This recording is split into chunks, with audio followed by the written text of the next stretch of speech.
南无萨坦托苏切多耶阿赖诃帝三藐三菩提伽。南无萨仁多苏杰多耶阿拉诃帝三藐三菩提伽。南无萨坦托苏切多耶阿赖诃帝三藐三菩提伽。南无萨仁多苏杰多耶阿拉诃帝三藐三菩提伽。南无萨坦托苏切多耶阿赖诃帝三藐三菩提伽。南无萨仁多苏杰多耶阿拉诃帝三藐三菩提伽。南无大方广佛华严经华严海会佛菩萨。南无大方广佛华严经华严海会佛菩萨。南无大方广佛华严经华严海会佛菩萨。南无大方广佛华严经华严海会佛菩萨。Homage to the Buddha's Flower Garland Sutra, of great expansive teachings, and the ocean-wide Flower Garland Assembly of Buddhas and Bodhisattvas. To the Buddha's Flower Garland Sutra, of great expansive teachings, and the ocean-wide Flower Garland Assembly of Buddhas and Bodhisattvas.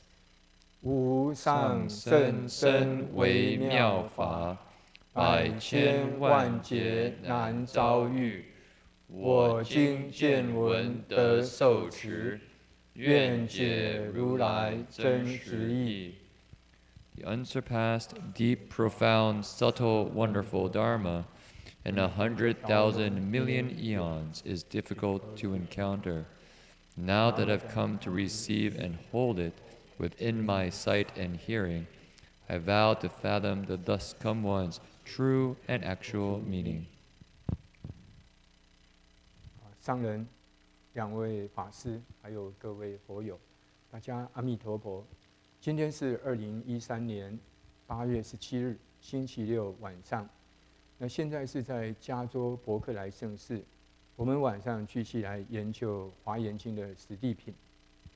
那今天我们比较特别是有3位出家众，都是已经是比丘了，就坐在这里。这让我想起在今年的3月，还有4月有2次，我也在伯克莱圣寺跟他们也是坐在一起。可是那时候他们2个都还是在沙弥。那么在上个星期五，他们呢就受了比丘戒。所以呢，现在成为比丘了。那这个比丘跟沙弥有什么不同呢？其实是很大的不同的。这个以沙弥来讲，叫做不入僧宿，就是说这个沙弥呢，在僧团里头呢，他还不算一个真正的出家人。那他要受这个比丘戒以后呢，才入僧宿，就在僧团中呢，他可以正式的来。想参与决定一些事情，可以参与，等于说真正成为一个来传法的这个出家人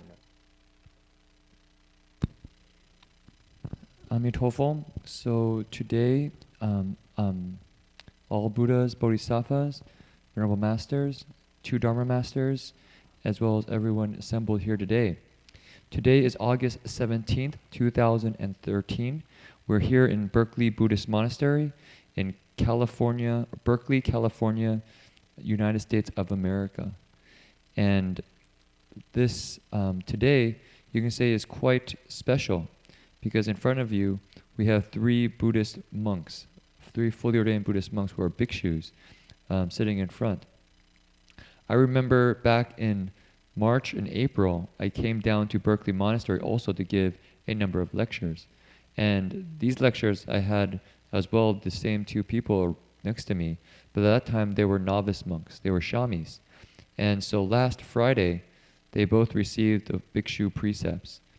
So what's the difference between a shami or a novice monk and a bhikshu, a fully ordained monk? You can say there's a big difference. A shami is still considered one who's still basically learning, who's coming in, who's not quite completely entered the community yet. While a bhikshu is actually someone who's a full community member. they've actually are part of the community completely. So they're able to make decisions and participate in the various activities of the Sangha. 在我们还没有开始研究实地品之前，我可以简短的来跟大家报告一下我跟这2位新比丘的一些因缘。那么在我左手边呢，这个叫做净和师，它是合作的合，他的法名叫果顺。我记得我在2007年、2008年那个时候，我有机会到马来西亚去。他那时候呢就来问我，曾经有2次问我说，他想要出家，但是呢他一定要到万活圣城才要出家，所以他就问我一些有关出家的事情，还有怎么可以到万活圣城来。那我觉得呢，他这个出家的决心呢是蛮强烈的。那么在以后呢，他就申请到万活圣城呢，加入了这个居士训练班，然后他也申请成为一个沙弥先修班的一个学员。那么在这个我右手边的，他是他的法名叫钦伟，那他现在新的法号叫做Jin-Chuan师。我记得我是在1999年那时候我刚出家，还是做沙弥的时候呢，就常常看到他去万活僧去打观音期参加禅期那时候就觉得很感动。这么年轻呢，还在读高中，然后就常常跑道场很有福报。那以后呢，他大学毕业了，他就到万活圣城做义工做了5年。以前他也曾经问过我说他要出家。其实那时候我鼓励他读书，我说你应该再读书，拿个博士再来出家。那不过呢，他现在已经成为一个比丘了，是非常年轻的，2个都很年轻30岁、30几岁。所以呢，这个法种的僧团呢就增加了很多的僧利军。所以这次我们总共有12个比丘、16个比丘尼受戒。So before I go into the sutra proper, I want to give a brief report. I maybe introduce the 2 people next to me and my causes and conditions with them. So on my left is Jin-He Shr. Now his name Jin-He, the He is 合作的合, which is work together. And his Dharma name is Guoshun. So I remember in 2007 and 2008, I went to Malaysia to speak Dharma, and at that time, Jin-He Shr approached me and asked me twice. He was interested in becoming a monastic. He wanted to leave home, and he asked some questions, and he thought to himself that to leave home he had to do it at the city of 10,000 Buddhas. So he asked me a number of questions about leaving home, as well as how to get to the city of 10,000 Buddhas, and so forth. At that time, I thought he had quite a strong resolve to leave home. And later, he applied through the Sangha Lady and Training Program and came to the City of 10,000 Buddhas, and has also joined our training program as a layperson, the trainee program, to then become a novice and to finally leave home. So that's Jin-He Shr. On my right is Qing Wei, which is his Dharma name, and now his ordained name is Jin-Chuan Shr. So I remember seeing him in 1999. At that time, I was still a novice monk. I was still a shami. I left home. And so I remember him coming for the Guanyin sessions and the Chan sessions. He's still a very young man. Even he came when he was in high school. And I thought, wow, a young man coming to the way place at such a young age, he has a lot of good roots. Later, after he graduated from college, he came to volunteer for about 5 years. And he's also asked me about leaving home before. Actually, what I recommended to him was that he should continue to study and get a PhD. But I guess he didn't follow that. And so he became a monk instead. Before that, he became a monk. But both of them are actually quite young. They're both in their 30s. So This time, who became monastics, there's 12 bhikshus and 16 bhikshunis. So 16 bhikshunis are Buddhist nuns. 我印象很深是他们在2010年，那时候他们想出家了，所以呢，总共有5个人参加了沙弥先修班，在大概上人涅槃纪念日6月20号左右，然后到2011年观音诞的时候，他们就出家了。所以经过将近这个，也可以讲差不多有3年的沙弥先修班，还有沙弥的训练。那么他们现在已经通过了整个这种训练阶段，有资格成为一个比丘来弘扬佛法了。所以呢，我相信呢，这个将来呢，在伯克莱或是在莫尔圣城，你可以看到新的比丘呢，可以来讲更多的话，让每个人呢都可以得到法益。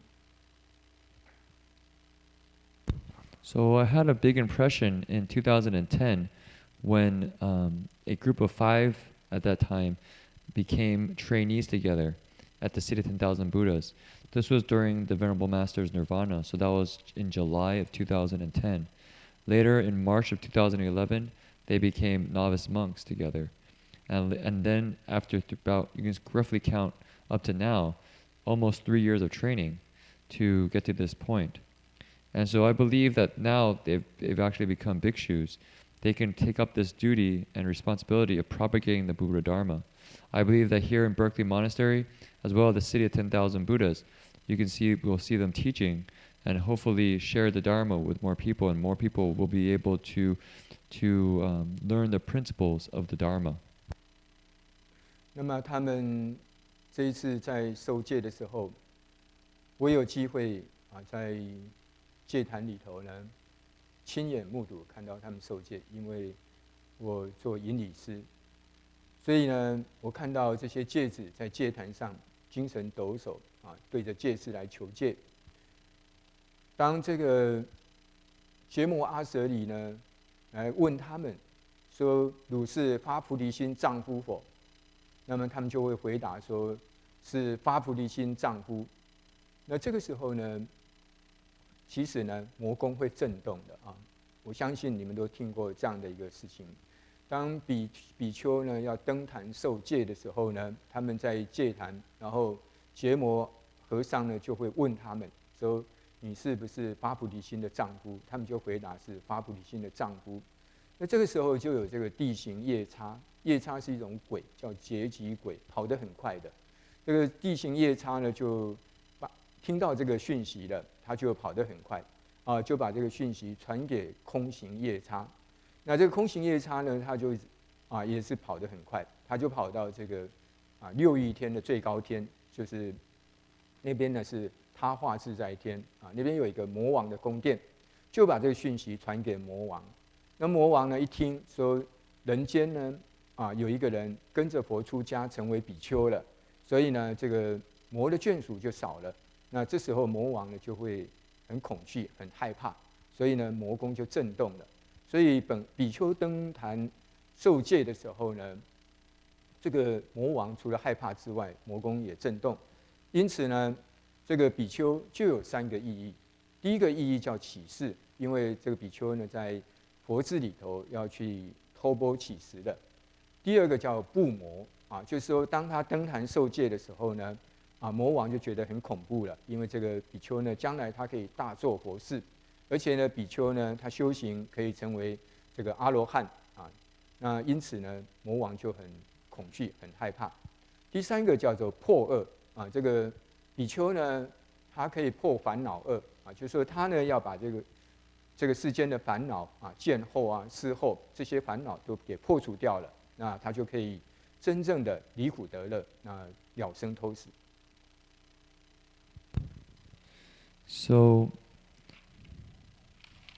So this time, when they received the precepts, I was actually present when the actual precepts were transmitted, because I was the precentor.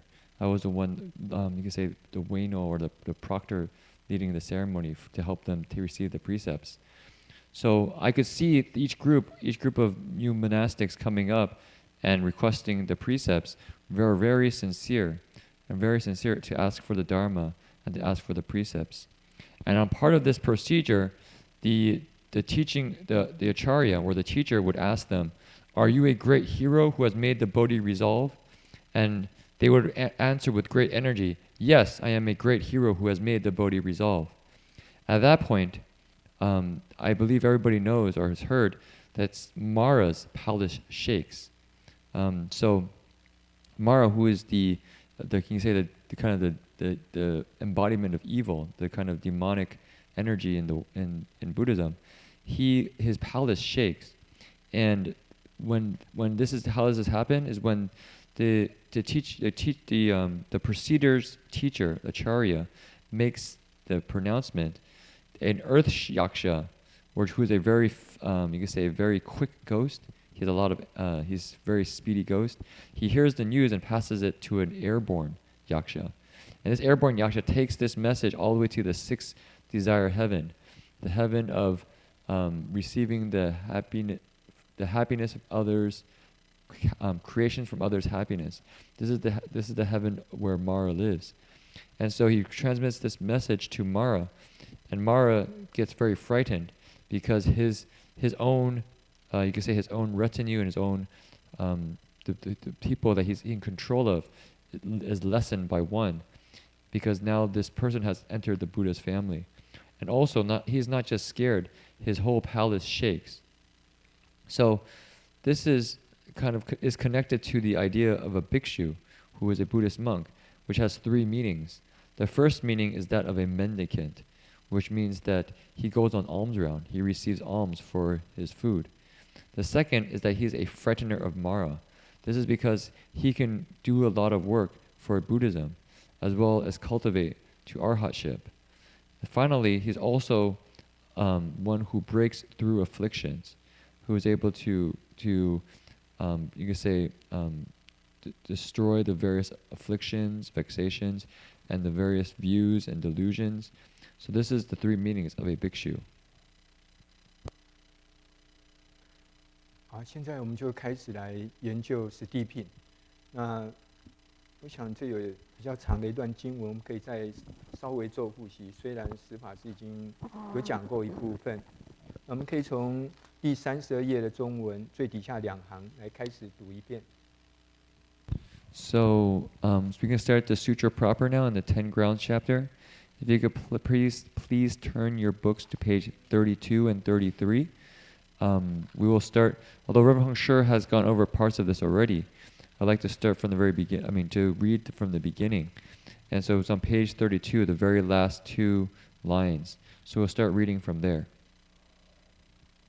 请大家合掌。 Please put your palms together.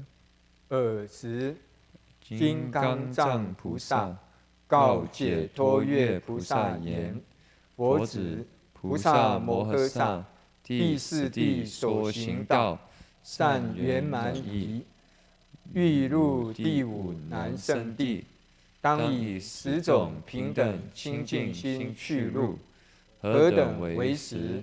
所谓于过去佛法平等清净心，未来佛法平等清净心，现在佛法平等清净心，戒平等清净心，心平等清净心，除见疑悔平等清净心，道非道智平等清净心，修行自见平等清净心，于一切菩提分法上上观察平等清净心，教化一切众生平等清净心。菩萨摩诃萨以此10种平等清净心，得入菩萨第5地。 So we can read the English together. It's on page 33. At that time, Vajra Treasury Bodhisattva addressed Moon of Liberation Bodhisattva, saying, "Disciple of the Buddha, the Bodhisattva Mahasattva, who has skillfully made the perfect way, walked on the 4th ground, and who wishes to enter the 5th ground of difficult conquest, should use 10 kinds of mindsets of equality and purity to approach and enter that ground. What are the 10?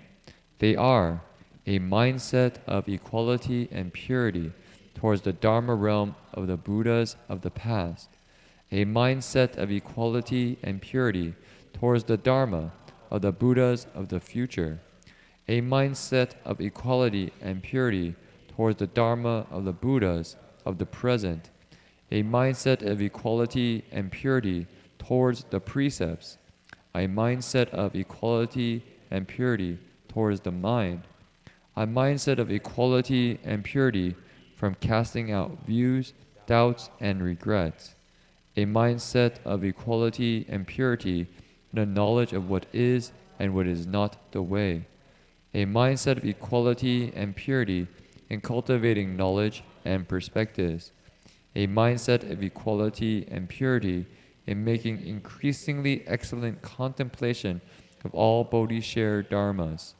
a mindset of equality and purity in teaching each and every living being. The Bodhisattva Mahasattva, using those 10 kinds of mindsets of equality and purity, enters the 5th Bodhisattva ground.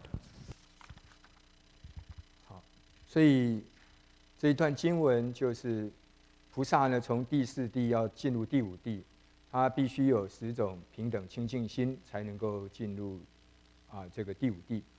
那我们很快把这个经文再稍微讲一下。说尔时就是当尔之时，那个时候，金刚藏菩萨就告诉解脱耶菩萨说呢，佛子，这个佛子就是佛的真子佛的这个你要行菩萨道人才能够称为佛子。所以呢，如果有人呢，你已经受了菩萨戒，那你就可以被称为叫佛子所以佛子其实也是一个那个菩萨的一个别名。菩萨摩诃萨这个是大菩萨，第4地所行道善圆满矣。那么在他这个善慧地呢，修行都已经圆满了。那现在呢，就要开始进入第5地，这个叫做南圣地。那要进入南圣地呢，要有10种条件。这10种条件就是具足了10种的平等清净心，那么才能够到这个南圣地。So let's do a quick overview or a quick explanation of the sutra text. So first is at that time. So just at that time, that very moment, Vajracharya Bodhisattva spoke to Moon of Liberation Bodhisattva, and he called out disciple of the Buddha. Now, disciple of the Buddha means that a disciple of the Buddha in this case is referring to those who cultivate the Bodhisattva path. They're called true disciples of the Buddha. And so those who have received the Bodhisattva precepts, you can say disciples of the Buddha. And then it says Bodhisattva Mahasattva. What this means is a great Bodhisattva among Bodhisattvas. That's what a Mahasattva means. Who has skillfully made perfect the way walked on the 4th ground. He has brought to completion all the cultivations and practices on the 4th ground, and is about to enter the 5th ground, which is the ground of difficult conquest. And to enter this ground, he has 10 requirements. He needs 10 requirements. And these are 10 mindsets that he needs before he could enter this ground. 第一种平等清净心是对过去佛法是用平等清净心来看待的。那为什么有过去的佛法呢？就是过去的佛，那么他们实现了灭度，那他的法呢遗留在我们的世间。所以呢，这个过去佛所讲的法呢，我们要用平等清净心来看待，就是说，佛讲的法呢是跟现在的佛或是未来的佛是完全平等的，没有任何分别的。那为什么这个心要清净呢？如果我们的心不清净，那你对所有的法呢就不可能平等了。怎么样叫这个清净心呢？就是我们的心没有染污了，没有那些贪嗔痴的念头了，那这个心就会清净。心要怎么清净呢？心要清净，要从我们的6根来下手，就是眼、耳、鼻、舌、身、意，因为这是我们的6根。我们6根呢，每天对着6尘，就是境界，色、声、香、味、触、法，眼睛呢会对着色，你就会产生种种的分别；耳朵听到声音，你也会产生种种的分别。那鼻子你闻到味道，也会产生一种分别。那舌头你吃的东西也会去分别它有这个酸甜苦辣咸种种不同的味道。然后你的身体接触了这个外在的东西，有一个促成了，你也会去分别是细软，或是你欢喜不欢喜。那我们的心呢，也会就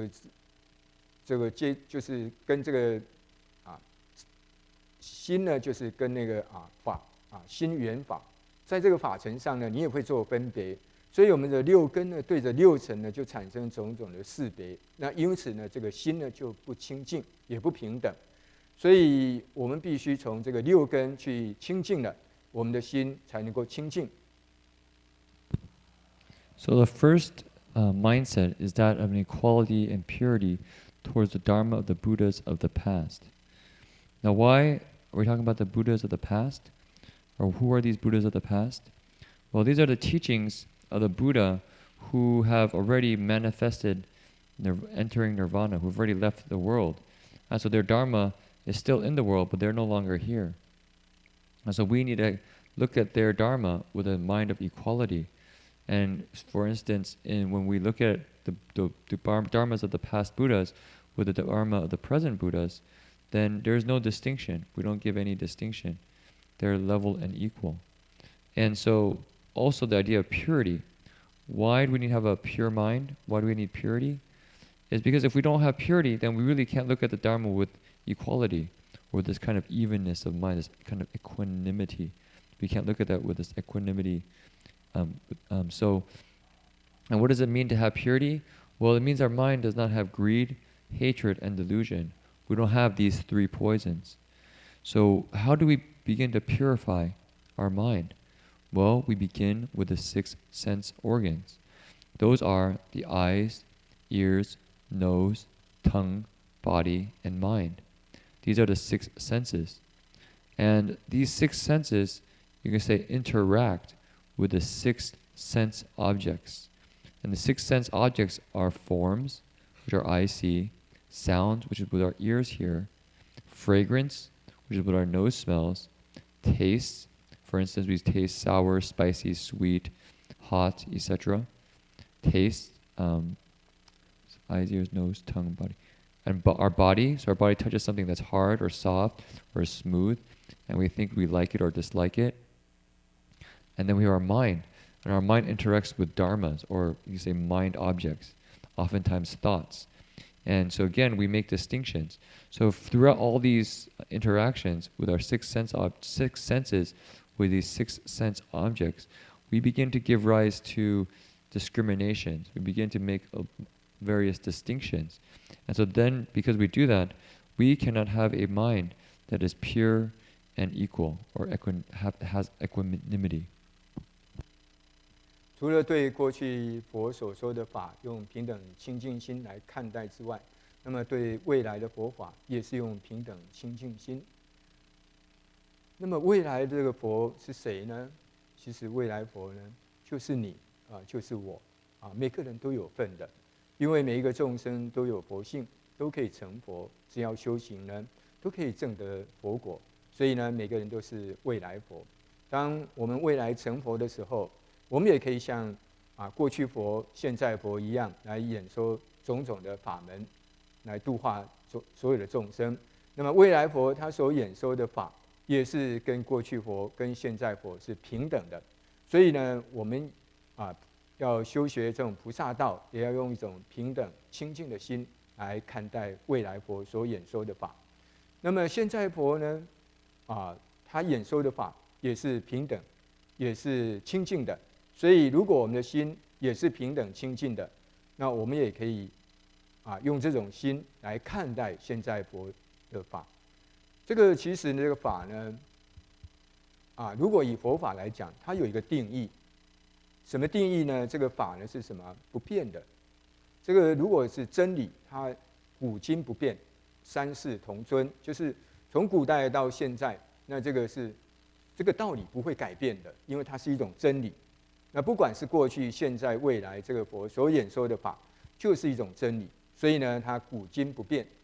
那三世同尊啊，就是在三世就是过去、现在、未来啊，不管是诸佛菩萨或是众生呢，都要遵守这样的法，因为它是平等，是清净的。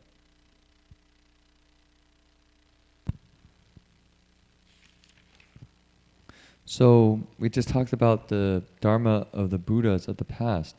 And how about the Dharma of the Buddhas in the future? Who are the Buddhas of the future? Well, you are. I am.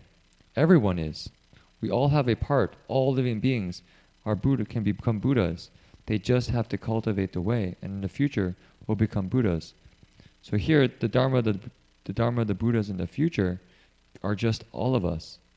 And so once we become Buddhas, then we will be able to teach with various Dharma methods to help and transform living beings. So what we need to do is cultivate the Bodhisattva path and cultivate an equal and pure mind. And this mind is able to look at the Dharmas of the Buddhas in the future and see the Dharmas of the Buddhas of the past and see them as all equal and level, to not give rise to various distinctions. And the Dharma has you could say, a definition. It's something that does not change. It is true principle. It doesn't matter if it's ancient times, it doesn't matter if it's the present, or if it's in the future. It's a true principle that fundamentally its essence does not change. And so it also has another Chinese saying, which is that it's revered or respected by all beings in the past, as well as in the present, and also in the future. 这个佛法是完全平等的，法法平等啊，没有这个高下的。尤其是出家人也是一样，在出家人讲这个比丘，刚刚讲说他们受完戒就变成比丘，其实比丘是完全平等的，没有这个尊卑高下。但是呢，在僧团中有伦理，就像我们的家庭中有这个伦理，有长幼尊卑。所以呢，这个新戒就是刚受戒的这个比丘呢，要恭敬这个戒腊僧的这个比丘因为就像家庭中有这种长辈一样。可是基本上比丘是平等的就是他在意义上是完全平等的。那在整个生活中也应该是平等的。我可以举例子，在有几次我跟释法师呢出门了去别的地方去弘法，或是传戒的时候呢，我就碰过了。那时候我是一个新受戒的比丘，那释法师呢，我们都知道他已经有30几年的戒腊了。但是呢，每到一个地方，当我们2个人要拜佛，如果有一个拜殿比较大，有一个比较小，有一个拜殿是特别装饰过了就是要给好像法主或是就是就年长或是戒腊比较深的比丘来拜，好像有一种不平等的现象的时候，那释法师一定要叫他们换掉，他不要拜。他说比丘要平等，所以他一定要别人把那个2个拜殿呢都换成一样的。或是我们在使用这个像法器的时候，有时候呢，因为别的道场他们没有那么同样的东西，所以他们就用2个不同的。那释法师一看到这个，说比丘要平等，所以呢，他不要用，他一定要2个都一样的。所以在生活中呢，这个就是要去实践真正的平等那像这个在《梵网经》也有讲到，就说如果你要供养一个出家人，你不可以呢看到这个出家人他出家久了或是呢他好像比较有修行了，那你供养的时候呢，就供养他多一点或是特别供养他，不供养别的比丘，那这样是不可以的，因为不平等。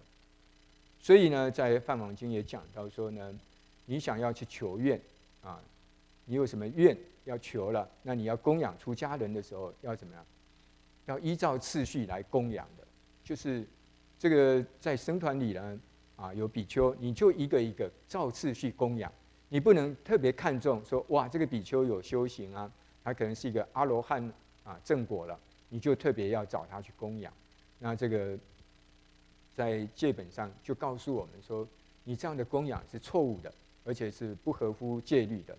你在供养的时候呢，如果你供养了500个阿罗汉，啊，你比不上供养一个凡夫僧，就是普普通通的这种比丘。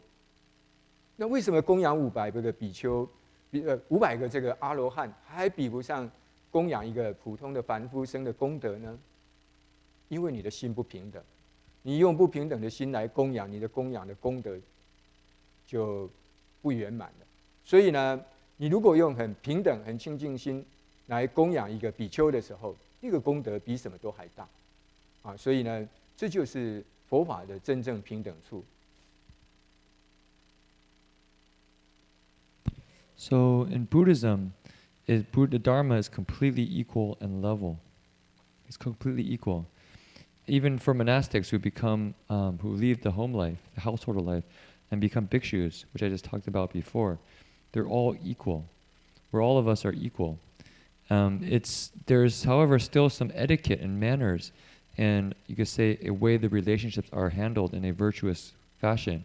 So, for instance, newer monastics pay their respects to older monastics, very similar to like in a family, how children pay their respects to the elders in the family.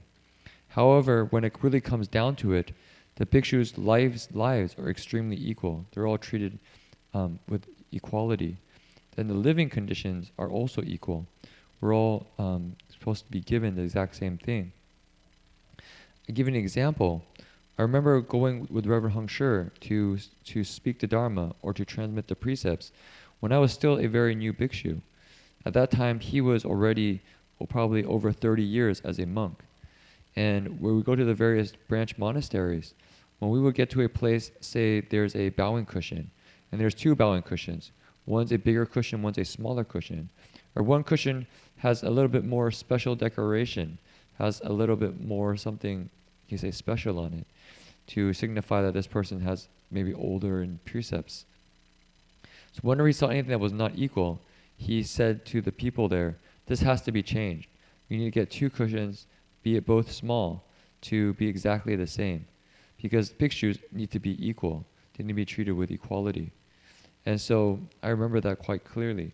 Also, when we had, for instance, to do the Dharma ceremonies, we have Dharma instruments, or they say that the things used for transmitting the Dharma.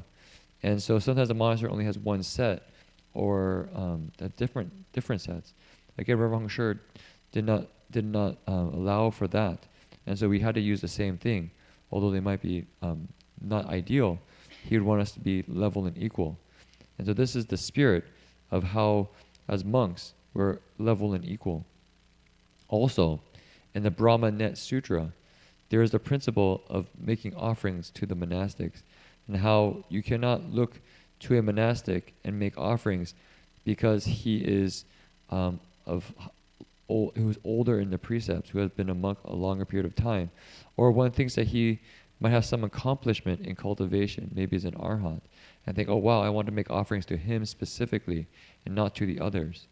Rather, you have to go by the proper procedure to make an offerings, and go one by one by the precept age down, so that you are of a proper process for making offerings, so that it's equal. So in the sutra it says, if you make an offering to 500 arhats, it does not measure up to making an offering in the proper procedure to an ordinary sangha. Why is this? It's because of the person making the offering. What is going on in their mind? Their mind is not level and equal. They've made discriminations. They're thinking, oh, this monk is better. So therefore, the merit and virtue received is not perfect, is not that great. Rather, if one makes an offering with a level and equal mind to an ordinary sangha, then that merit and virtue is very supreme. 下个星期呢，就是庆祝盂兰盆节了，所以我们可以看到，在伯克莱绅士这个佛殿的中央就摆了一个桌子，让居士呢把他们的供养品来放到桌子上。在万佛圣城也是一样的，因为每年的这个盂兰盆节呢，居士都会来做供养。那这个供养是很有意义的，因为呢，这种供养可以让七世的父母都可以离苦得乐从恶道里头得到解脱。那这个在佛教是非常有意义的，因为这个7月15号呢是叫做佛的欢喜日生的自治日今天那天呢，同时也是盂兰盆节。那如果你来供养，那就可以让过去的这个父母得到解脱。所以盂兰盆呢，翻译成中文叫解倒悬就是你可以看到如果把一个人呢倒掉了，就把他从那个脚呢绑起来，然后吊起来，他头呢朝下，那脚朝上，你会觉得一定很难受的，那个就是被倒悬了。那在这个恶道的众生呢，他们受的苦就像一个人被倒悬一样。所以呢，这个盂兰盆节就说，如果呢你能够在盂兰盆节来供养三宝，那在这个过去的父母呢，就像从这倒悬里头呢得到了解脱了，他们就可以不要再受这样的苦。所以今天我们谈到这个所谓平等清净心呢，就很重要了。你到这个庙里来做这样的供养的时候，一定要用这种很平等、很清净心的心来做供养，不要有分别。那这样的话，你这个功德才会是清净跟平等的。So next week there will be the Ulaanbaatar Day, and so you can see here in Berkeley Buddhist Monastery there's a table, this Ulaanbaatar table for making offerings. So here the lay people can make offerings to the sangha, and as for this special day Ulaanbaatar. And so this is a very meaningful, you can say a very meaningful Dharma event, because in the sutra it says that 7 generations of ancestors can receive benefit from this offering. If they're in the lower realms, they can achieve or realize or get out of their suffering. So the 7th lunar month, the 15th of the 7th lunar month, is considered the day that the Buddha is extremely happy, and that's also the day of Ulaanbaatar. And Ulaanbaatar's meaning means turning upright what is upside down. So what does this mean? Or you can say hanging upside down. So if you can imagine someone who's tied up and say he's hanging upside down, it's very difficult. They're undergoing a lot of hardship, a lot of suffering, hanging upside down. But if you can help them turn right side up again, that will reduce their suffering quite a lot. So here in Ulaanbaatar is a chance that parents of the past can be liberated, can be helped. So here is this what we just talked about, having equal and pure mind is extremely important. Because if you make an offering, you want to make the offering to the monastery with an equal and pure mind, without any distinctions. Because then the merit and virtue one receives is also equal and pure. 第4种平等清净心叫戒就是戒律的戒。比如说现在我们都受了比丘戒，总共有250条，也受了《梵网经》10重48轻戒这个菩萨戒。那么所以所受的戒呢，也是平等的，也是清净的。有个戒律呢，每个人在持的时候也是要平等的，也是要清净的就是没有特别的，说你有特别的戒律，没有的，这是佛制的戒律，所以是完全平等清净的。那么在戒律的解释上，跟这个手持上也完全是平等的，所以呢，他就可以成为一个清净的比丘。那么心平等清净心，这个我们的心呢，如果很平等的对待每一个众生，没有做任何分别，比如说出家人对任何这个在家居士也是用很平等清净心来看待，或是当有人供养的时候，他也这个出家人也是用平等清净心来看待不管你供养的这个东西是多是少，是贵或是便宜的，就不分别，只要是供养，那就是一种最尊贵的供养。用这样的心态来看待所有这个居士所做的供养，那这个心就是很平等、很清净的。So next one is a mindset of equality and purity towards the precepts. Now here we've just taken the Bhikshu precepts, which is numbers as 250 precepts, and also the Brahmanet Bodhisattva precepts, which is a 10 major and 48 minor precepts. Again, these precepts are also equal and pure. And when we hold them, we hold it with an equal and pure heart. And it's not something that is unequal. Rather, the Buddha established these and we all hold the same precepts. And in their explanation and in their maintaining and practice, it's all equal and pure. And that way, one can become a pure bhikshu, can really become a pure bhikshu. The next one is treating with a mindset of equality and purity towards the mind. This is being able to treat all living beings equally. So for instance, monks or bhikshus should be able to treat the lay people with a heart or a mind of equality and purity. When people make offerings, they don't look to it and make any distinctions. It's not if it's more or less, if it's expensive or not expensive. They don't make any distinctions. As long as the layperson is making an offering, they see it as the highest, most wonderful act. They don't make any discriminations, and that's what makes it pure and equal. 我记得我自己在做沙弥的时候如果有一些比丘回到万佛圣城，那我们当然要对他们很恭敬，所以要对这些比丘来顶礼。那这时候呢，这个比丘他们就会合掌来接受沙弥的顶礼。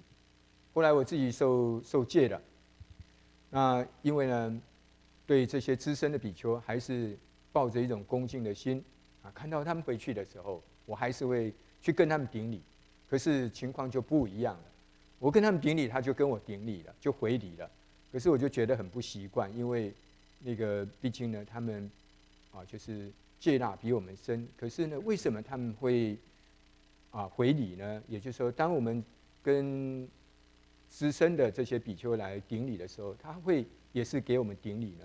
就是因为他有很平等、很清净的心，他已经把这个自我给放下了。他没有说我是一个这个很尊贵的比丘，或是我也是一个受戒很久的比丘，我是一个老资格的比丘，所以我应该接受你的这个顶礼。没有，因为他没有这种我执，没有这种我相，那他就在修一种平等清净心。所以呢，当有人有这个同样是比丘跟他顶礼的时候，他就会回礼。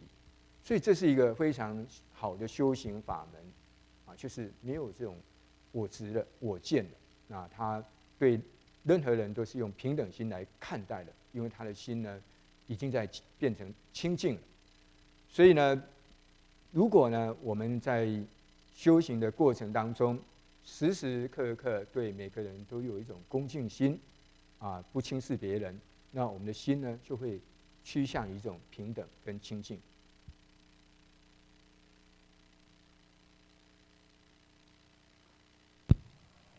So I remember when I was still a novice monk, and when, say, more the senior bhikshus would come back to the city of 10,000 Buddhas, I would take this opportunity to be respectful and pay my respects and bow to them. And they would put their palms together to acknowledge my paying them respect. Now later, when I became a bhikshu, I also would see them, and still with the same heart of respect, wish to bow to them.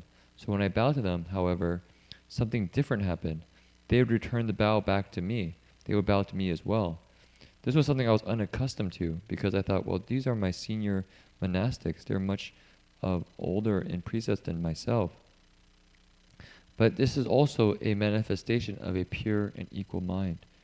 Is that these monks, although they are you could say, are elder to me, they're greater years in precepts, but they don't think of themselves as great Dharma masters or great teachers or really old cultivators. who don't bow to anybody else. Rather, they are able to let go of the self, to let go of the attachment to self, and put themselves on the same level, and think, since we're all monks, we're all bhikshus, then I should return the bow. I will return the bow, and which is, like, you can say, a symbol or signifies this kind of equality among the monks. So this is a way of maintaining purity of heart.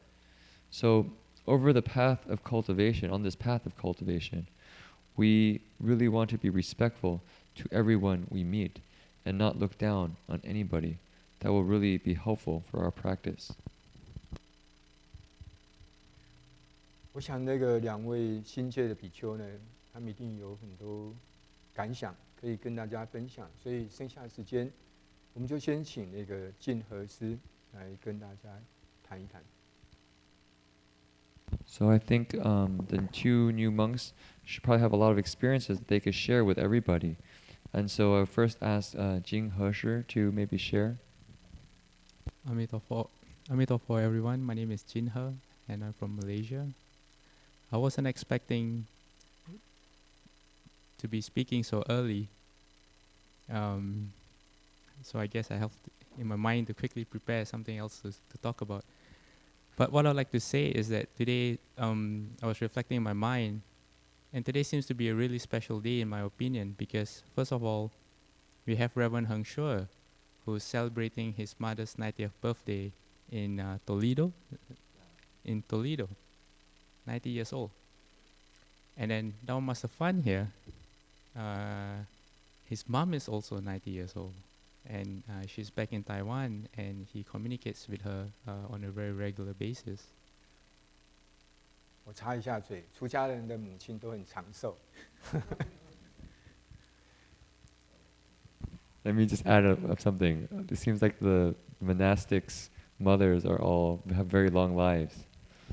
It's true. Our own resident monk, Dao Master Tasing from Italy, his parents are, I believe, would you know? If I'm not mistaken, they are in their late 80s or early 90s. They are in Italy, and he also keeps in contact with them on a very regular basis through Skype. And then we have Jin-Chuan Shr's mom, who is sitting on the first, second, third, fourth row, who's here with us. And this also makes me especially happy to announce that my own mom is here, sitting in the last row. And she's come all the way from Malaysia to watch me in my development to be a monk. So, isn't it funny? I used to have this perception that monks withdraw from the world, that they do not engage with the world, and they only practice in isolation or within or by themselves in a group. But I just come to realize that although that is true to a certain degree, for example, Tasing Fasher right now is observing silence for a 4-month period. So he has, so sometimes in our cultivation, and this all depends on the individual, there reaches a time when you know that you have to withdraw a bit from society so that you can concentrate on your 6 senses, especially the mind, on the thoughts that arise in the mind, and then you emerge hopefully stronger, and then you test yourself again out back in the world. So you could say that the skill, it would be more accurate to say that what I understand now is that the skill lies more in, how shall I say it, being able to immerse yourself in water without getting wet. But that takes some time, and that's why monks have the precepts to help guide us, to help us pay attention to our minds, and so that whenever we encounter the world or the water or anything that we see, smell, or hear, we rely back on the precepts And as Nama Master Fan was just explaining about the mindset of equality and purity, the benefit of relying on something like the precepts, although I've only have taken the precepts for 1 week now, but I've been studying them for during the training period, is that the Buddha set it up in such a way that if you were able to rely on the precepts fully, you have a form of happiness that arises in you because you know that you are not doing anything wrong. In your day-to-day life, you do not upset anyone. You do not have the need to lie to anyone. Whenever you encounter a desire arising, say for something new, a new phone, a new car, or you wish for something like a new job, or you wish that something could be better, the precepts help you go back to your mind and to examine your own thoughts as to why am I thinking this way, and it helps you cope and deal with the things that you don't have. And also from a base of virtue, there's a certain result that comes from holding the precepts. So right now you must be thinking, oh no, the Dharma Master is going to speak to us about precepts again. Oh yes. So the reason I say that is, one misperception that I had about Buddhism before I actually studied it was that there was a lot of mystical elements, and there was a lot of superstition involved in what was considered Buddhism. But I since realized that that's not what the Buddha taught at all. What the Buddha taught was a step-by-step approach, which you could say could be, you could use the word scientific, because what happens is we use our own minds and our own bodies as a laboratory in applying what we see in the Buddha's words to our everyday lives. And then if you apply it well with a sincere heart, you will see the results. And from the results, you get confidence. And then you proceed further. So it's a very common sense, step-by-step approach to cultivation. So coming back to the fact that all the monks here still keep in touch with their parents, what I understand from Buddhism is that instead of withdrawing from society, what I get from studying the Buddha's words is that they actually lead you to be the most perfect human being that anyone can be. The Buddha is perfect. If the Buddha was here right now, he would be someone I would really want to hang out with, because he would be 100% wholesome. I would use the word cool from my perspective. And he would be someone that you can totally depend on. And you can see this from his teachings. So the first step, I guess, is holding the precepts. And then there are certain levels of precepts. And then a monk, I guess, is a really serious commitment to wanting to be as perfect as you can as a human being in your relationship with everyone that you meet. So coming back to this step-by-step approach, I've also learned that the Buddha had different ways to approach people of different intellects. People who have, I would use the word superior faculties, as in their mind would be at a very refined level. The moment they meet the Buddha's teachings, they know for themselves that, hey, this is something that is really, really good. And I can see the benefits of maybe just practicing one or two of these teachings. So for these people, they will probably be, how would I put it? What do you call a student who's really good in class? Studious? No, studious is like a nerd, but no, not a nerd, but someone who's really smart, who's so smart and intelligent that they can understand by themselves without much instruction. So the Buddha had this kind of people who followed him. And then there's a second one who usually who needs a bit of coaxing, a bit of explanation. And that's what the sutras are for. There are a lot of explanations and commentaries of the sutras. And then as you go down the list, you finally come to those who are really stubborn and obstinate and who would resist and fight against the Buddha's teachings because they find that there's no place in their lives for the teachings. And I used to be one of them. So for this, the Buddha would speak of the retributions of, say, a life of non-purity or an unwholesome life. And one of them would be to speak about the hells, for example.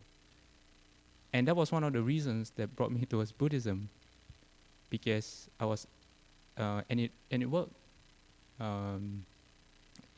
because I was afraid that my lifestyle or the way that I led my life, causing people hurt and just being really selfish, would in the end put me in a place that I would not want to be.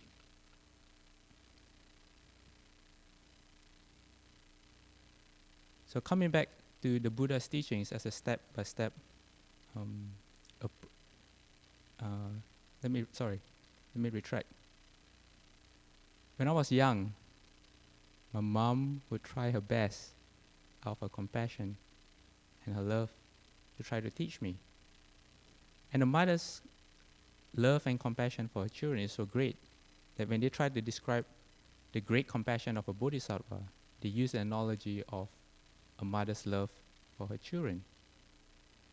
And I've been told that someone who has the five eyes open, or what I would use, say, certain psychic abilities, can actually see a line that extends from the mother to her children. And this line grows faint as the child progresses into an adult.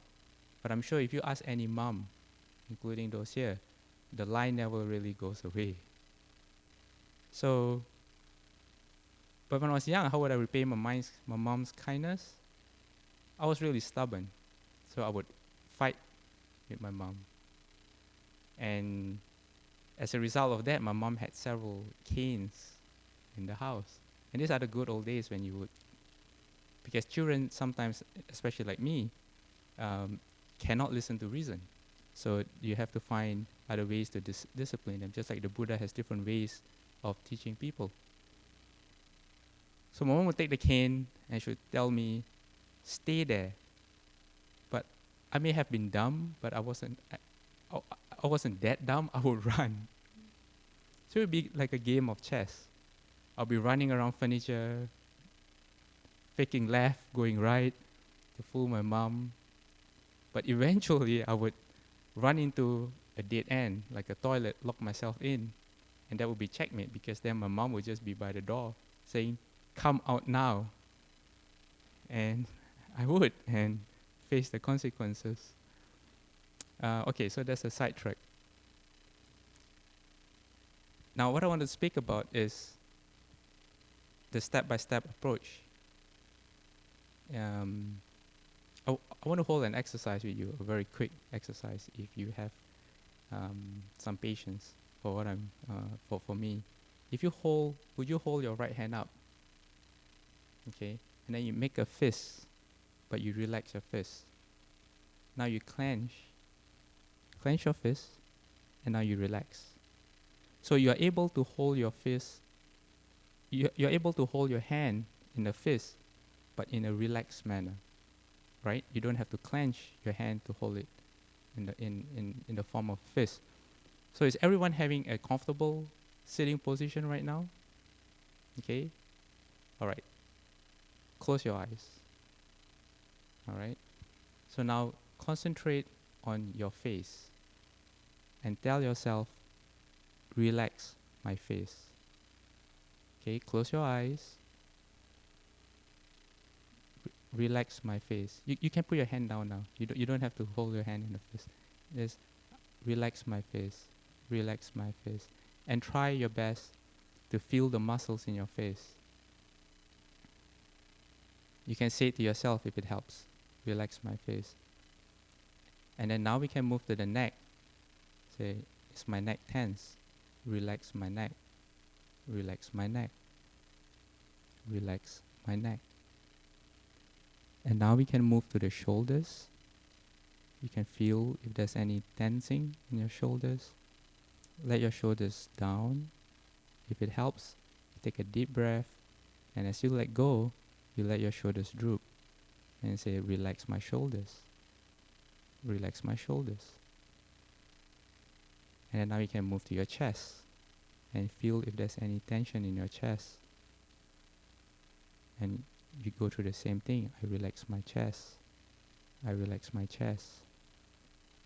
Go to your stomach. Say, I relax my stomach. I'm relaxing my stomach. You move towards your back, your lower back. And you try to feel the muscles in your lower back. And then you relax your back. Relax your back. And then you feel your legs or your waist. And you try to relax, but not to the point that you sloop over or you fall over. Just enough relaxation, but still maintain your posture. And then now you can move to your arms. Just let your arms fall wherever they rest. And you relax your arms. And then you relax your fingers now. Relax your fingers. I'm relaxing my fingers. So those of you who are not asleep by now may also realize that your mind may have moved to your breath. If not, if you feel that you're sufficiently relaxed, you may look at what your breath is doing right now. If you're still tense, you can go back and do it all over again. And then concentrate on your breath. You're breathing in.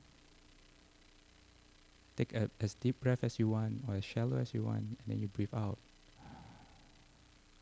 You breathe in, and you breathe out.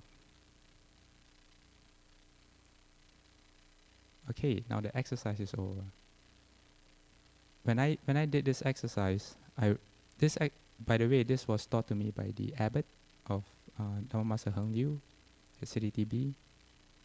So what he was trying to tell me was, when you do this exercise and your body feels calm without any unnecessary tension, your mind will also feel the same. And your mind feels calm. And so it's kind of like the way you feel after a shower. Every time I have a shower, I come out feeling refreshed. I feel comfortable. And why this is important is because a lot of times when we deal with people or situations in our everyday lives, we have a tendency to tense our body up. And that actually affects our mind. If you find yourself in a telephone conversation or dealing with someone either at home or at work, and you find it going to a place that's not really pleasant, chances are your body will be tense at that point. So the body affects the mind, and the mind also has a very direct influence on the mind as well. So the key that the abbot told me was that you need to relax your body and be mindful of your body in everything that you do. And then you will find that the breath will then come down, because the breath is the link between the mind and the body. So why is this important? Because when I was holding the precepts, or when I was trying to be a better person, it was a hit and miss affair. Sometimes I would be successful, but most of the times not, because the pressure of everyday life is really great. As a student, you have a lot of classes, you have the exams, you have deadlines, you don't seem to have enough time, you have pressure from friends, there are things that you want to excel in. And then if you are working, you have to contend with people around you. Sometimes there are situations that you cannot handle, that's beyond your control. And that's true for many people out there. then how can you control how you feel when you are actually going through life? So that's why the abbot taught us this method. If you're always mindful of your body and what your body is doing, and if you can relax yourself during a telephone conversation, or when you're having lunch, or when you're even before you sleep, and like right now, and consciously you try to release any tension that's in your body, the result is that your mind will feel calm, and that's the foundation that will enable you to deal with stressful situations. And he also said that that's the basic foundation that every person needs if they want to cultivate. So if you want to recite the Buddha's name, for example, or if you want to meditate, you cannot do it if your body and your mind are tense. So basically that's what he thought. So coming back to the Buddha's step-by-step approach, hopefully what I've just said, and if the conditions have been right, you may have experienced a momentary form of comfort in the body as well as the mind. And this is the process that the Buddha taught. He said, if you do this, and if you do it well, and you do it according to my instructions, and if you apply the right effort in doing it, this is what you will get out of it. So when you do something according to your understanding of the Buddha's instructions, or if you seek instructions and you practice according to it, you gain some confidence. You feel it for yourself. It's not like someone telling you, hey, if you eat that plate of rice or something, you grow up big and strong. No, you actually experience it for yourself then and now. So you gain a bit of confidence and faith in the Buddha's teachings. And then you do something more. And then you do something more, and you do something more. So it's step-by-step approach. And I will now pass the mic to Jin-Chuan Shr. Thank you for listening. Amitabha. Okay, so I was just reflecting on maybe what I should mention. I didn't really prepare too much for this evening. So recently we just had the ordination, and on August 12th we had our kind of completion of the transmission of the precepts. And we had an opportunity for our family and friends to come and be part of this event. For myself, it was quite meaningful because a lot of my family members and a number of my friends from high school came to participate. I think for my family, they probably see it kind of like marriage. You know, it's like, oh, you know, so you get all your family together, it's like a reunion and et cetera, et cetera. So it's kind of interesting. But so quite a few came. They were asking actually early on, you know, so when are you actually becoming a monk? I said, oh, you know, I'm not sure. So when I got the date, I told them, so they planned to come up. And I also invited some of my friends who I knew from high school. I tried to just so people knew about it. And so just the other day, I got an email from one of my friends who came, and it was, I thought, oh wow, because what he said in the email was that he really appreciated being able to come up to the ordination and be part of this very important moment in my life. And it helped him understand what it meant for me to become a monk. He said, you know, when you wanted to be a monk, it was like losing a close friend. You know, I didn't know what it meant to go and become a monk. You know, that my friend disappear? And being able to come and see me so happy, you know, in this path, and knowing that, you know, I'm accessible, really made him very happy. That he knew that it wasn't like a break in the relationship. The other thing that I reflected was that he was going through some difficult times in his own life, and that just coming to the monastery gave him a different perspective of things. That, you know, people were talking about wholesomeness, about doing good, about gratitude, and it gave him another perspective on things. And that also was extremely helpful for where he was at in his own process in life. For me, that was somewhat unexpected because I was just hoping to invite some of my friends and family to be able to participate. For him to have such a meaningful experience made me very happy, and I think that's what initially sparked my interest in even the monastic life, was because I thought that this is a place that where people are trying to be true, and I think people know the story, so I won't go into detail, but I remember that actually when I first was inspired by being a monk, it wasn't being a Buddhist monk, it was actually seeing a Catholic monastery. And when I watched the monastery, I thought, wow, these people are really putting Jesus' teachings into practice. Because at that time, I was interested in Christianity, because that's what's available here in America. And so a lot of my friends were, in Protestant groups. I'd go to fellowship gatherings and the camps, etc. And so when I saw that video and I saw what was coming out of those men, it was a monastery, what they were saying, it was like, wow, they are taking Jesus' words seriously and putting it into their lives day to day and making their life a continual prayer. And so I was inspired by people living a kind of a life devoted to God and to some principles that they valued. And so I thought to myself, I'm going to be a monk. Of course, I had no idea what that meant. I just said I want to be a monk. And I wasn't sure at that time, because I was also studying some Buddhism, if I was going to be a Buddhist monk or a Catholic monk. And so I thought, okay, but I'm going to be a monk. And I remember going home to my mom saying, what I'm going to do is I'm going to become a monk.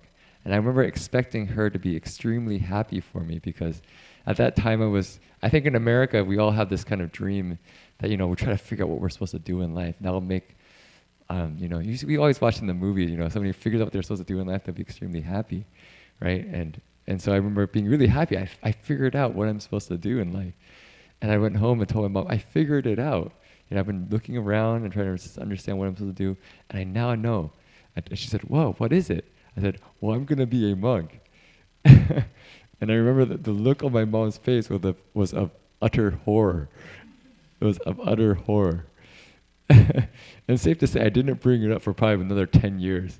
It was basically became a mute subject.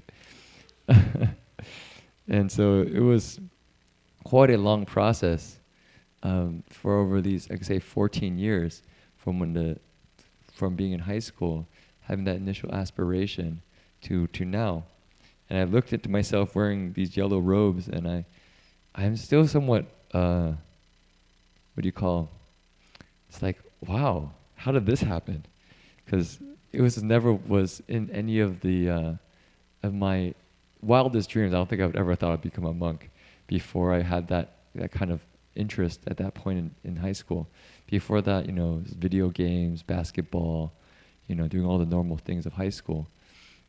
And so all of a sudden changing paths to trying to be a monk, it was like this, you could kind of say it's like a video game. It's kind of like figuring out what I'm supposed to do in each step of the process. It's like, okay, so what am I supposed to do next?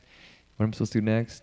And as my fellow Dharma brother said, Jin-He Shr, initially, there's a sense of withdrawal from the world. And actually, I didn't really have much of an understanding what a monastic life really was. So I thought actually you're supposed to withdraw completely from the world, in a sense of kind of negating a lot of the things that the world was doing, because I thought at that time the world was was very superficial, and thought, well, I don't want to do that. And so I was trying to let go and renounce all those things in the world that I thought wasn't very useful. And at that time, because, still being very young and still the same, but, there's a sense of ego being somewhat selfish-minded, I did it in a way that was not very sensitive to the people around me. So I ended up hurting, for instance, my mom's feelings, and not really being that clear about what I was doing. So I just kind of tried to figure it out, okay, so I'm like the Buddha. He left the world, he left the palace, and he went to the forest and he cultivated. So I'm supposed to just, throw all my material stuff aside, all those stuff that I'm expected to do in the world, and try to cultivate this path, and just like the Buddha. So So that was my impression in the very beginning. But over time, I realized, this isn't working. This isn't working. And I think also this August 12th, Reverend Heng Sure gave a very good explanation. He said, you know what happens when people wake up? What happens when people wake up? What did the Buddha do? What did the Buddha do? What did the Enlightened Masters do? I don't know what would people say? When you wake up, what happens for awakened beings? Anybody guess? Yeah, so that's what Reverend Heng Sure said. He said they go look for their parents to say thank you. And for most of us, I mean, especially growing up in America and learning Buddhism from popular Buddhist books, that's really unexpected. It's usually the idea that you get enlightened or you realize something and you're kind of done, or it's like the fulfillment of the spiritual path. But rather, these great masters, they go and find their parents. They go and try to help their parents. The sutra that we're going to recite for Ulaanbaatar is basically that. It talks about one of the great spiritual masters of Buddhism who woke up and immediately went to look for his mother and saw that she was suffering, and so tried to help her. And this was what started the tradition of Ulaanbaatar, was because out of this wish to help our relatives and our ancestors and our parents. And so that was somewhat surprising. And so when I reflected on myself at that time, when I was just trying to learn what it meant to be a monk, I thought it was very strange. I was trying to be a monk, and I'm learning that I'm supposed to be, bringing happiness to my parents, but I was seeming to be doing the exact opposite. My mom was very unhappy with me all the time, to the point of we wouldn't be able to have a real discussion or a talk because it was always this tenseness in the room for quite a long time. And so I remember it was at one point came to Reverend Heng Sure and I asked him, I really want to be a monk. What am I supposed to do? And I expected him to give me some advice. And what his advice was very unexpected. He said, you need to listen to your mom more. I said, And he said, your mom is very strong. You have to listen to your mom more. I said, okay. And I remember going back and really thinking that over. And I thought to myself, okay, so what do I do with that advice? And I thought, okay, so all this energy, I'm trying to be a monk, trying to meditate a lot, trying to, throw all the stuff that I was doing in the world aside and trying to cultivate, in my mind what that meant. And take that energy and put it on trying to be a good son. Just trying to be a good son, to be a filial son. So if you actually study, there's a book called Dizigui, called Standard for Students. I mean, it's in our for free distribution in many of our temples, and it's very accessible. But it's really basic. It's basically tell you how to be a good son, how to be a good student. And like the first thing on the list is like, when your parents call you, you immediately respond. Actually, when I talk to the kids in our schools, I say, if you want to change your relationship with your parents fundamentally very quickly, I tell you, just do this. And I promise you, your relationship will be really different. As in, your mom tells you something, like it's dinner time, you immediately show up at the dinner table. It's not like you're playing the computer game, wait, later mom, or you're doing your homework, later mom, and then you show up maybe 30 minutes later. But when you ask to do a chore, you're asked to do anything in the house, and you immediately respond. You put down whatever you're doing and you just respond. I promise you, your relationship will change in like a month. It will be a completely different relationship. And for me, that was the experience. So I made a point. Okay, so my mom called me or my dad called me. I'd put down the thing, whatever I was doing, and go and respond what they wanted, what I was trying to do, or what they wanted me to do. And there's a lot of other things on the list as well, but that's the first one. And I thought over time that kind of, I think, changed my perception of my parents' perception of what I was doing. Where before I was kind of very stubborn, very hard-willed. It became still hard. I was still stubborn because I still, in my heart of hearts, wanted to be a monk. But rather than putting that so front and center in the relationship, it was more like, okay, I just want to be a good son. And I try to do what I thought would be a good son. And that was, I think, softened the relationship so that now, 14 years later, my parents, I think, are quite supportive. Jin-He Shr was just talking to me this morning saying, wow, your mom was really beaming at the ordination. She was really, really happy. And of course that means... Both our moms were the proudest people there. They were like a son. And of course, so that was, that to me, of course, brings... I would have been inconceivably for me when I was starting out, when I was studying Buddhism, because it started out so tense that at this point it's like, oh wow, my mom is now happy for me to be on this path. That is, that I have to say is really different from anything she expected for me when I was growing up, even for myself. And so now though, 14 years later, it's the kind of fulfillment of a dream. It's like, okay, so what's next? So there I have to say there's a little bit of anxiety. It's like, so now I've actually gotten to what I was hoping for, was being a Buddhist monk, or being a monk. And now what's the next step in this journey? And so I'm not sure what that will exactly be. But I have to say I've had an experience through all these 14 years is that I've always found that I've found good teachers throughout this process, from one teacher to the next. If people are familiar with the Avatamsaka Sutra, which we're studying, at the very end, there's a story of the good youth, good wealth, Sudana, who goes from good advisor to good advisor, good teacher to good teacher. And I felt very grateful because I've had that opportunity in my own experience studying the Dharma, of going from good teacher to good teacher. And each step of the way, somebody appears to teach me, what the next step is. And so I'm sure that, actually I have a feeling I've already kind of found the person.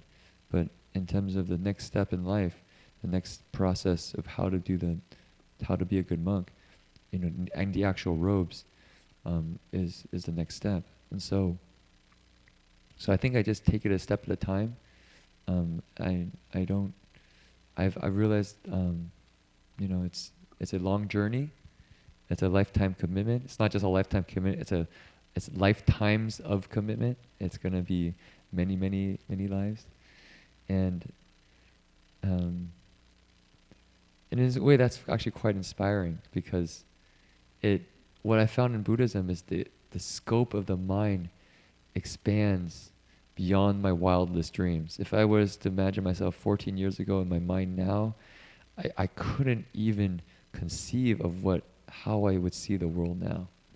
It's just inconceivable. Like the way Buddhism presents time, the way that Buddhism presents space, the way Buddhism presents what our mind is capable of, it would have literally blown my mind then, and it still blows my mind now. And I also know that what I understand now is still just a tiny, tiny, tiny drop in this ocean. So it's, I guess for me, I have a sense it only gets better. The Dharma only gets deeper and only gets more expansive. And so yeah. And it's fun. Yeah, it's difficult, but it's fun. I don't think there's anything more wonderful to investigate. So I don't know. Oh, anybody have any questions? 大家有什么问题吗?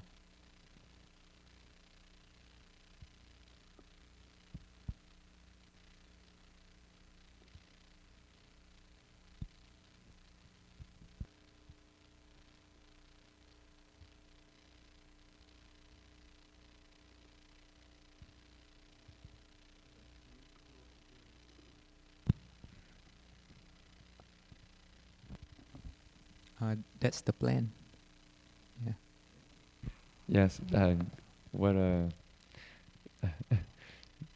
Jin-He Shr made a kind of a funny remark the other day. He says, yeah, you can see on our sign, property of Buddhist Monastery, Berkeley Buddhist Monastery. So we're here.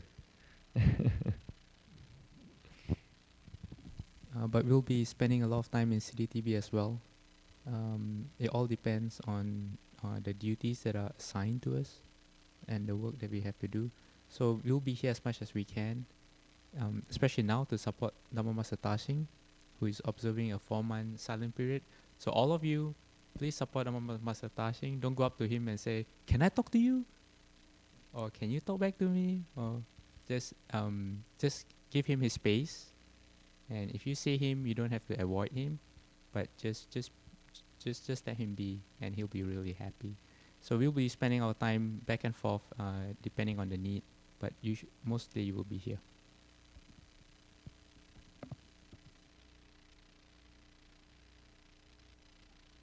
So as Dharma Master said at the August 12th event as well, this is a very Asian audience.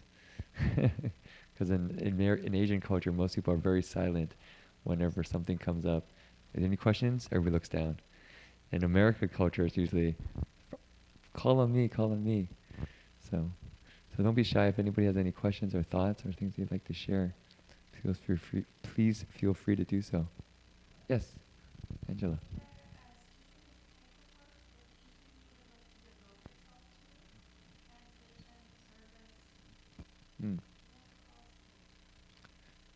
Just so people hear it online. So Angela's question was, is there any specific work that you're called to? That, for instance, it be a translation or service?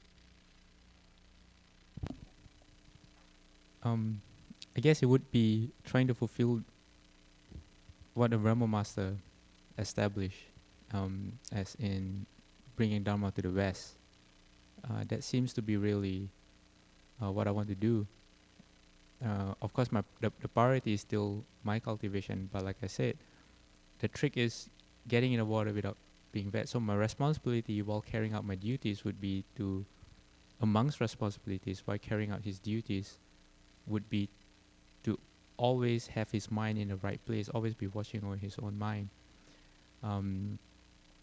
So bringing Dharma to the West, that takes many forms. That can manifest in many ways. The Dharma Realm Buddhist generation concept is one that we have explored and we've put down, and which we would like to revive really quickly. There are some programs that we have been thinking about to develop a community here as well as in City TB to make it easier for people to come in and just feel comfortable and have wholesome people that they can hang out with, and if that's what they like, they can continue doing that. So there are many things that are in the pipeline, which I'm really kind of afraid of because it was going to take a lot of our time, but I'll just really have to try my best. Yeah. So what I think would like to devote my time to, I think actually Doug gives a very good kind of it gives a very apt analogy for DRBA. He says this is like an adult Disneyland, meaning that there's all these great things you could do, just so much, and it's all like very wholesome. Like you can devote yourself to education, you can devote yourself to translation, you can devote yourself to cultivation, you can devote yourself to exploring your own mind. So there's so many great, wonderful things to do. For myself, I'm not 100% sure, but I know for one, somehow deep in my heart there's a sense of wanting to foster the monastic tradition. That particularly resonates with me because even as I said, in the early years, I had that aspiration for monastic life. Another thing that I find extremely meaningful is the actual concept of filiality, especially the idea of filiality as a way to counteract some of the confusion of the modern young adults, and I can see that it has to be kind of explained in a kind of a modern context, and I feel that because that's really what helped me in my own learning of Buddhism and my own development as a human being. And I can see that for a lot of young people growing up in America, we're not taught to respect our parents very often, or to really reflect on the kindness that they give us. And to be able to see that, and to be able to see it embodied, to hear about it, to understand it from a way that's not, I've talked to one of my other Dharma brothers who's now in the monastery, he says, filiality? Gosh, when I was growing up, if I was trying to be filial, I'd be called a sissy or a mama's boy. You know, it's just not something that's really respected in our society so much for young adults, for young people. But I feel it's so important. So I think over time, as things develop, is to really be able to present that idea to our young people who come to the monastery, so that they can learn the value of being filial and see how that really,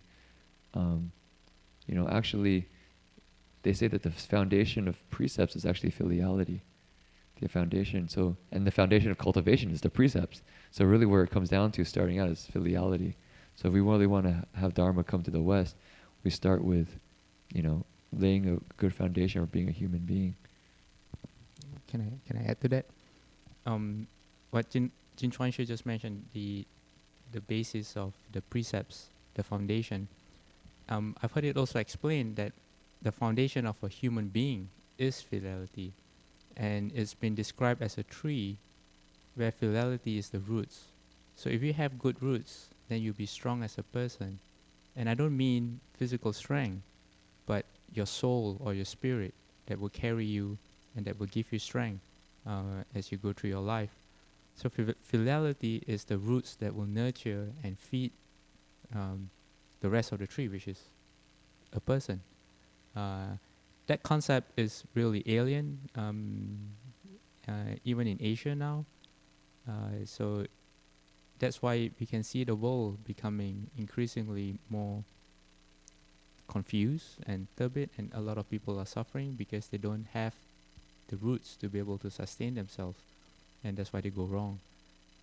So I just want to add to what Jin-Chuan Shr just said. And just to add one more thing, and one thing I really like about Buddhism is about the expansive mind, is that in Buddhism, since we have all these multiple lifetimes, right? It's a sense, I mean, you don't have to believe in it, but if you just take it as a theory that there's these past lives and the future lives, and it goes on for limitless time, at some point, all beings have been our parents. So filiality in the end is seeing all beings in the way that we would treat our parents if we were really, really kind. So that kind of heart and that kind of mind for me is really inspiring. It's like, wow, that I can devote my life to that. So it's not just like taking care of one's own parents, it's actually taking care of all beings, like we would take care of our parents. But we have to start with our parents. If we can't even take care of our own parents well, then how can we help out other people?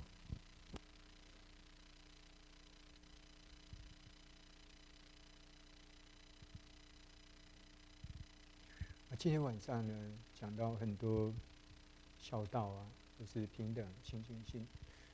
我们也讲到梵网经的菩萨戒，那两位新戒比丘呢，都受了这个菩萨戒。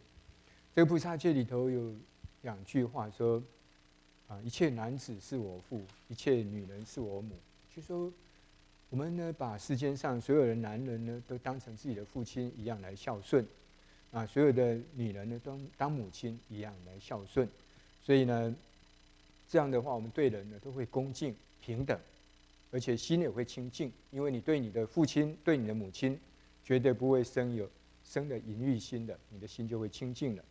所以我希望我们在修行的路上，不管出家人、在家人，都要用平等心、清净心，还有恭敬心、慈悲心，还有谦虚的心、忍辱的心来对待所有的众生。So here, I hear we've talked a lot about the path of filiality, and in the Brahmanet Sutra, which we talked about a moment ago, and the precepts which the 2 new bhikshus just took, in this sutra, there's a passage which says, "All men have been my fathers, all women have been my mothers." And so this principle is really talking about filiality. And if we can treat all living beings with this kind of mindset, they've been our parents in the past, and with this kind of filiality, then we can be very respectful. We will have this equal and pure heart when we interact with them. And we will, for instance, if we see all living beings as our parents, we won't have a thought of lust towards them. we won't have a thought of desire about them. Rather, our heart will be extremely peaceful and pure. We'll be respectful. And we want to cultivate this heart of humility, of patience, of compassion, of kindness, of care. And so that's how I hope to exhort all of us here, as regardless if you're monastic or a layperson, to cultivate the way and have this heart that's pure and equal.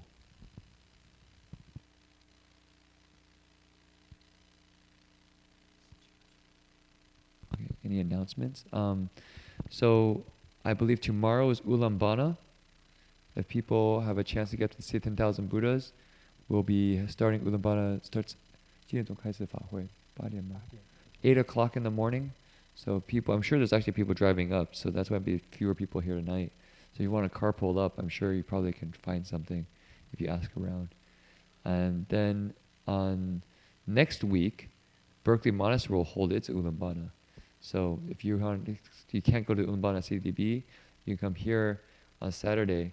And I'm not sure if it will start at 8:30 or 9 o'clock, but you can stay posted. We'll probably put it on our website.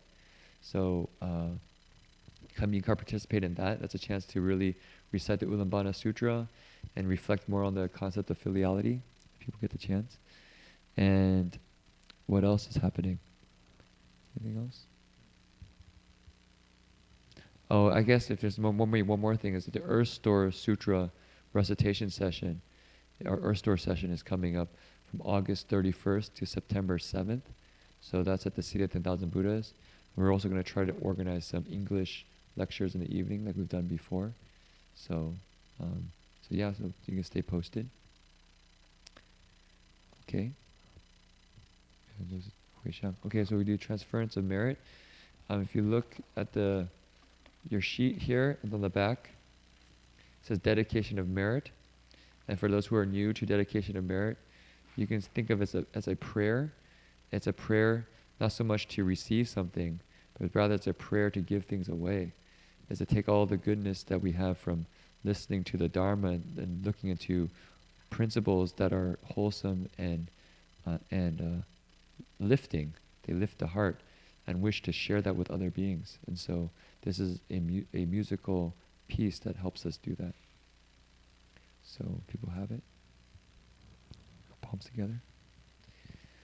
May every living being, our minds as one and radiant with light, share the fruits of peace with hearts of goodness, luminous and bright. If people hear and see how hands and hearts can find in giving unity, may their minds awake to great compassion, wisdom, and to joy. May kindness find reward. May all who sorrow leave their grief and pain. May this boundless light break the darkness of their endless night. Because our hearts are one, this world of pain turns into paradise. May all become compassionate and wise. May all become compassionate and wise. So we'll all stand and bow to the Buddhas and the Venerable Master.